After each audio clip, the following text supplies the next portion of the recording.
What's going on, everybody? Back again with the new RC4wd Black Rock cross-country chassis, the Black Rock Jeep-ish body. So when I first got it, I was hesitant with some of the reviews that were out and everything, and the body is a little toyish, and the interior mainly. The outside doesn't look bad at all. It's a JK. I know a lot of people beating on that because it's not the newest body style. There's a lot more JKs on the road than the JL Wranglers, I'll tell you that. There's one sitting in my driveway right now. My mom has one. So, the RC4wd is going to do a whole lot of stuff for this, I got a feeling, because I think this is a very well planned and going to be a very well executed release. And we already have a whole bunch of mods for it. So, put all the negative aside of what you got to say about the body. This chassis is fantastic. I love it. I love the way it moves. Put a little bit bigger tire on it. Still performs the same. So many good things about it. So today we're going to do some upgrades. It's not required yet. Nothing's broken on it. Haven't had any problems yet, but the stuff's out there. Got it from RC4wd, so we're going to put it on. First thing we're going to do is unmall crawler it. Take my little basket off the back here. I just thought that was cool, and I got some, I've got a lot of scale stuff floating around, so that was really kind of a fun thing. These tires and wheels, I'm thinking I'm going to leave for now. The wheels and stuff look good on there. I am considering painting the body. I really don't want to because there's a lot of stuff glued on. So I'm not going to tear into that in this video. But we are going to put on all this new stuff that we got here from RC4wd. First off, the only thing that broke on my entire round trip to Florida and back was the mirror. And that was in the car. I had foam under the rigs, between the rigs, and wrapped over them in a cargo box on the roof of my 4Runner. And they all did pretty well, and right first day, I go to pull that out of the cargo box and put it out on my display on my booth, and I hit the edge of the box with it and snapped the driver mirror off. So, I did re-glue it once out there, and it broke off again on the way home, so we'll be re-gluing that for now, till we figure out what we're going to do about paint, and then we're going to see about stripping that body down. The color doesn't bother me a whole lot. I just hate that you can see the plastic. It's, you know how ready to run stuff is, especially hard bodies. Even those JK bodies you get from China and stuff that come pre-colored or pre-painted colors, they look a little plasticky. So I do want to remedy that. So this video, we've got the basic light kit for this body. It's kind of a must. I used to always hate doing the wiring.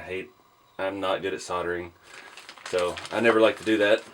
But now they got these basic kits, and it's pretty simple. It's just getting the wires in the body and out of the way and out of the sight of everything is the only challenge. The next thing we have is the bikini top for the body, and I'll put that nice CC hand roof rack on there. But we're gonna see what the bikini top looks like because it looks really light and thin, like it would be pretty scaled. So we'll take a look at that. The big thing here we've got are the nfab Nerf side steps for the cross country. These are direct bolt on.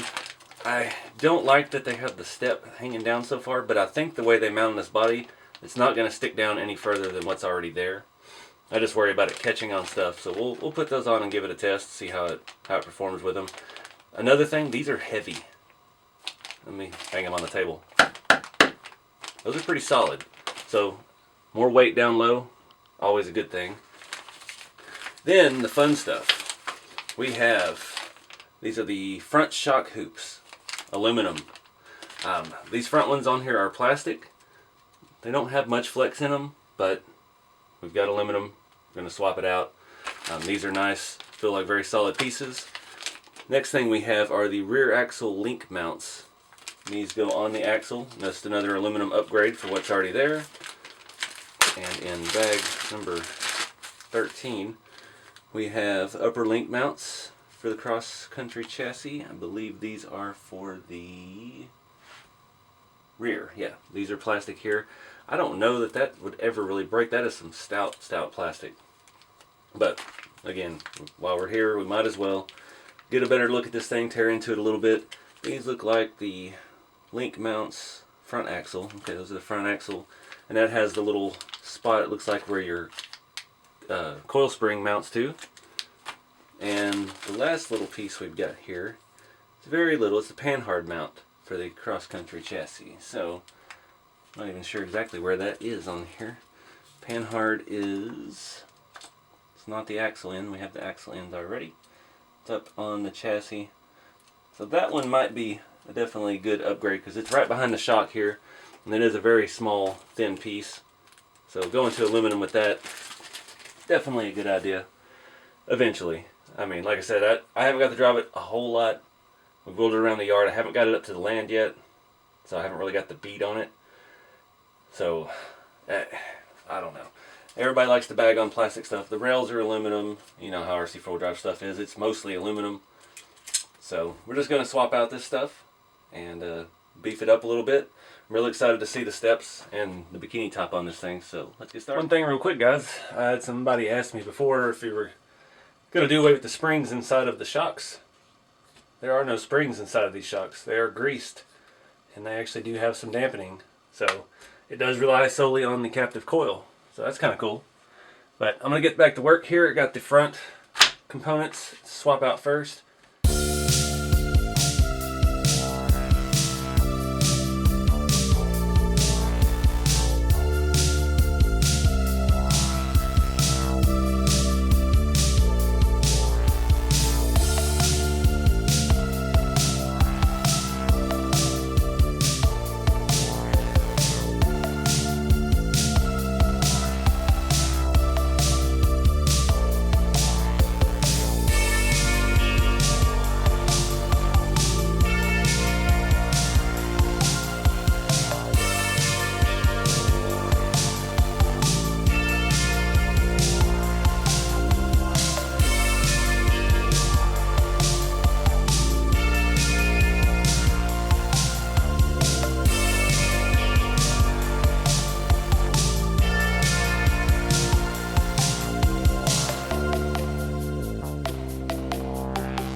Alright guys, just wrapping up the suspension stuff. We got a whole pile of plastic we took out.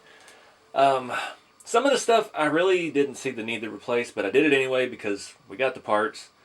But we'll talk about it piece by piece here. So the rear 4-link mounts, the bottom, those I definitely, you can see how that your upper link mounts are. That's better metal.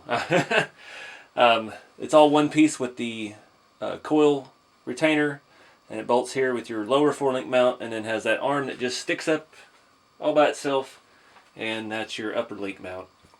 If you really were worried about it, you could put a spacer in here and put a bolt through and go all out, but upgrading it to metal, not worried about it at all.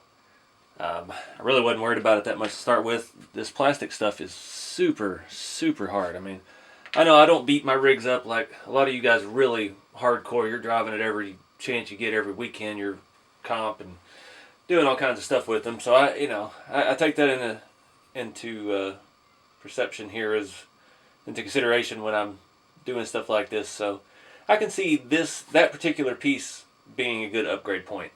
The rear, that was the only piece they have for the bottom.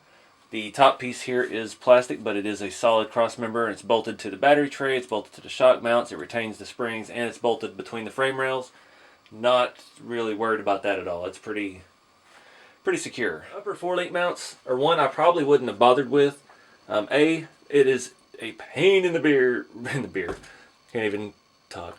Pain in the rear to get those out because, like a lot of the Trailfinder 2 stuff, it's bolted from the inside of the chassis.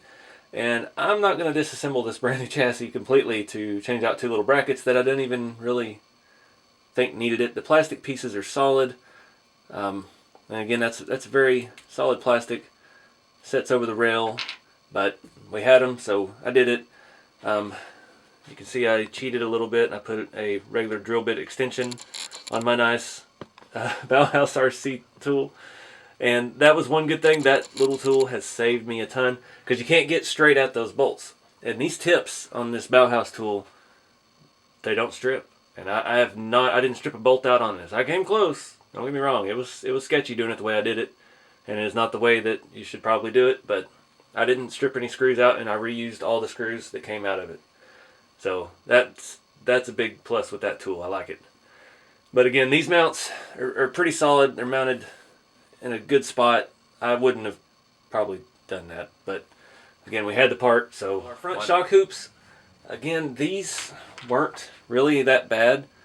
I don't think they're solid. I mean, I'm squeezing that with everything I've got, and it's barely giving. It has these little things that recess into the chassis, and it made it a lot easier to put them on and take them on and off. So that's the easiest piece to replace. Not a big deal. On all 4 or all 6 places where you have to take the spring retainer out, there are a little thing in there that kind of a capture thing that you put the end of the spring in once you get it back on, a little retaining clip, just like a real captive coil system, on the bottoms of all 4. But you have to take the little nub off of your plastic piece and put it onto the metal one. It's no big deal. It's just one screw right there. I did have to hold it with some pliers, but that I probably wouldn't have replaced that if I didn't already buy them, because even though it's easy to replace, that's a pretty solid part. Our shocks came mounted in the bottom hole, not the top, so we're not putting a whole lot of stress on those. But again, we got it, so we did. It's really hard to show this piece. These front coil mounts, it's where your panhard mounts on one side, your third member of your 3-link and a panhard basically is what you got. Everything mounts to them. Your coil sets on it, all your links attached to it. Probably not a bad idea to replace that if you're going to beat the snot out of your rigs.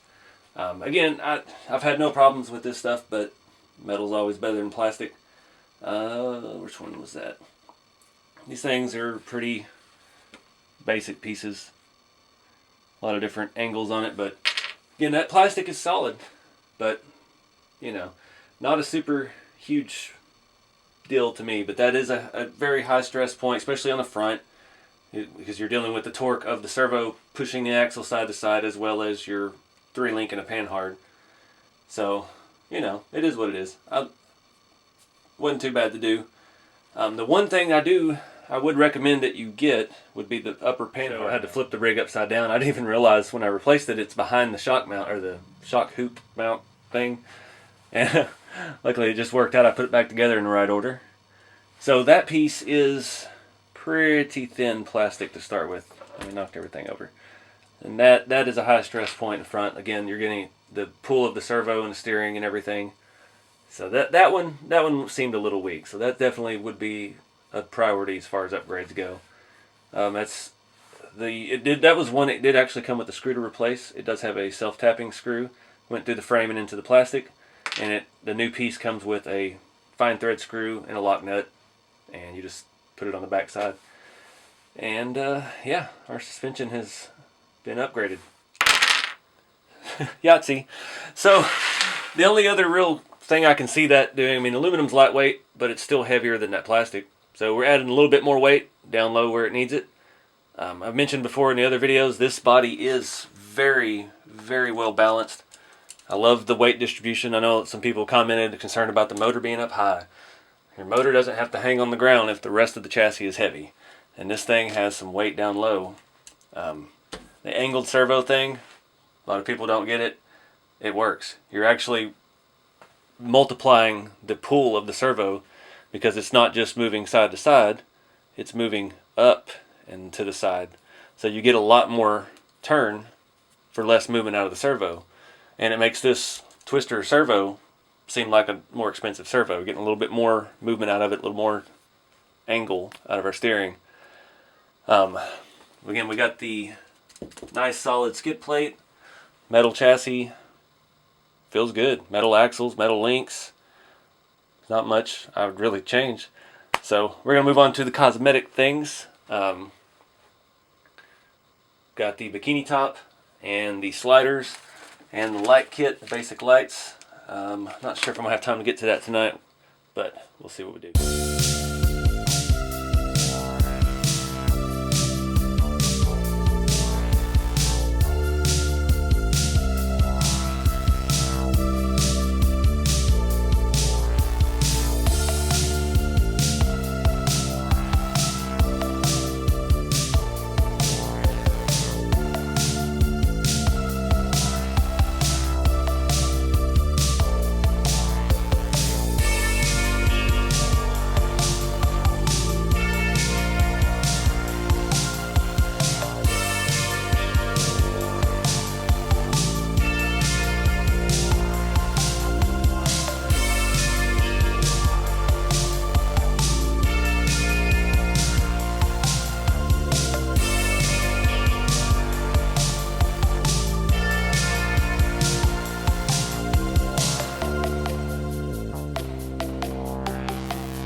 Alright guys, so that was a good evening's worth of work.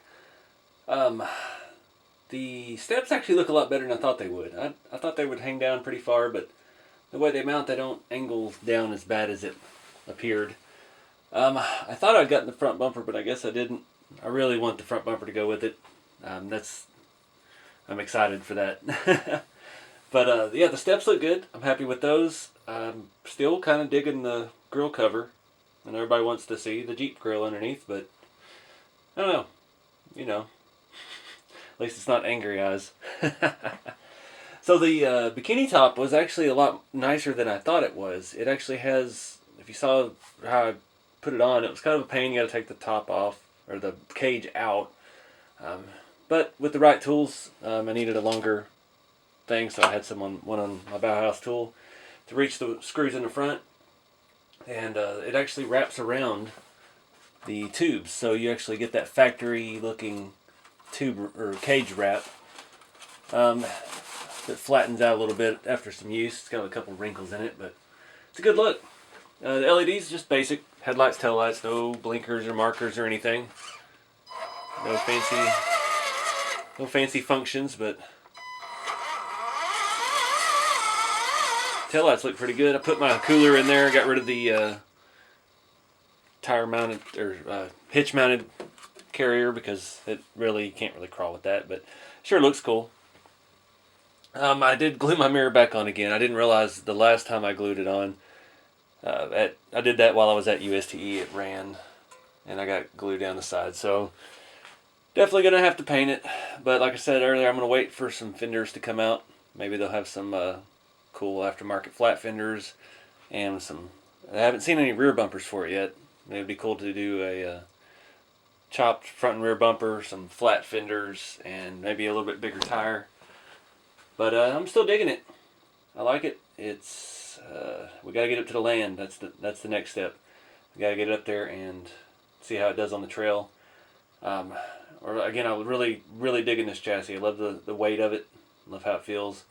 Got one of my new Helios batteries in there right now, just a 2-cell, but it fit really nicely, and yeah, had the right connector on it. So yeah, there'll be a link to RC4wd drive in the video description, and I will list all the part numbers in the video description. That'll be fun to type. But let me know what y'all want to see with this thing next. Like I said, I do plan on painting it eventually, but right now I want to get it up to the land and drive it. We got to really test it out, see how it does, and give it a good thrashing. But I really like the range of the transmission. I really like the feel of the suspension. I like the way it flexes. I was talking to somebody earlier, they were asking me about it. The best way I can describe it is it performs and looks as scale as the Trailfinder 2 chassis, with actual performance along the lines of the Galan 2 or the Galanda 2. You get more. It's still 4-link, 3-link, so you get a lot more flex. But with the captive coil and the grease shock, it actually performs more realistically, I guess you could say. So I'm pretty stoked about it. Anyways, I'm gonna wrap it up, guys. Again, all the item part numbers will be in the video description if you're interested in any of this stuff for yours. And keep it scale. I'll see you all in the next video.